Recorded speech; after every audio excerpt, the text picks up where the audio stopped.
देश के लगभग 18 राज्यों में मॉनसून दस्तक दे चुका है। हालांकि अभी यूपी में मॉनसून आना बाकी है। मौसम विभाग का अनुमान है कि 20 जून के आसपास यूपी में मॉनसून एंट्री कर सकता है। तो अब जब बरसात का सीजन आने वाला है, तब बाढ़ की संभावना बढ़ जाती है, क्योंकि हर साल बाढ़ से तबाही होती है। पिछले दिनों आंधी बारिश से हुआ नुकसान किसी से छिपा नहीं है। न जाने कितने लोगों की मौत हुई और न जाने कितने घर तबाह हो गए। कई किसानों की फसलें तक बर्बाद हो गई। ऐसे में बाढ़ से होने वाली त्रासदी को लेकर बसपा चीफ मायावती ने बहुत बड़ी बात कही है। यूपी की पूर्व सीएम ने मौजूदा योगी सरकार पर बैठकों को लेकर तंज कसा।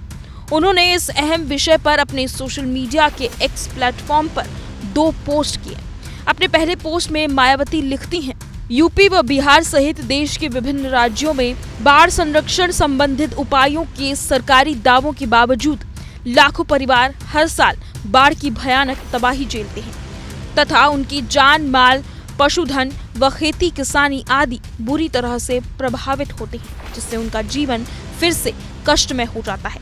यह चिंतनीय है। बहुजन समाज पार्टी के राष्ट्रीय अध्यक्ष का कहना है कि सरकार दावा तो करती है कि बाढ़ प्रभावितों के लिए सारे इंतजाम है, मगर हकीकत में कुछ होता नहीं है। सारे दावे भ्रष्टाचार की भेंट चढ़ जाते हैं। सरकारी दावों पर सवाल उठाने के साथ साथ मायावती ने योगी सरकार को नसीहत दी। बोली, जबकि इसका प्रमुख कारण है बाढ़ संरक्षण की सरकारी स्कीमों में फैला भ्रष्टाचार। इसके प्रति यूपी सरकार को भी बैठकों से आगे जाकर जमीनी स्तर पर ईमानदारी से सक्रियता व सख्ती करने की जरूरत है, ताकि बाढ़ प्रभावित करोड़ों लोगों की सही से मदद हो सके व उनका जीवन त्रस्त न बना रहे। यानी मायावती ने अपने पोस्ट में साफ कह दिया है कि इसकी असली वजह बाढ़ संरक्षण योजनाओं में फैला भ्रष्टाचार है। उन्होंने यूपी सरकार को चेताया भी कि बैठकों दावों से आगे बढ़े और जमीनी स्तर पर काम करें, ताकि करोड़ों बाढ़ प्रभावित लोग खुश रह सकें। मायावती से पहले अखिलेश यादव ने यूपी में बारिश और आंधी से मची तबाही पर सरकार को घेरा था।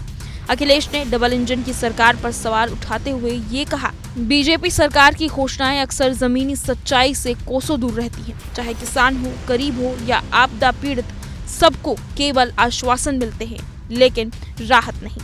बीते सालों का उदाहरण देते हुए सपा सुप्रीमो ने ये भी कहा था कि पिछले वर्षों में भी जब राज्य में बाढ़, ओलावृष्टि या सूखा पड़ा, तब भी सरकार ने पीड़ितों को केवल कागजी मदद दी, जबकि वास्तविकता ये रही कि ज्यादातर पीड़ितों तक राहत पहुंची ही नहीं। यूपी में फिलहाल बाढ़ आई नहीं है कि, मगर अभी से विपक्षी दलों ने इसे मोहरा बनाकर सरकार को लपेटना शुरू कर दिया है।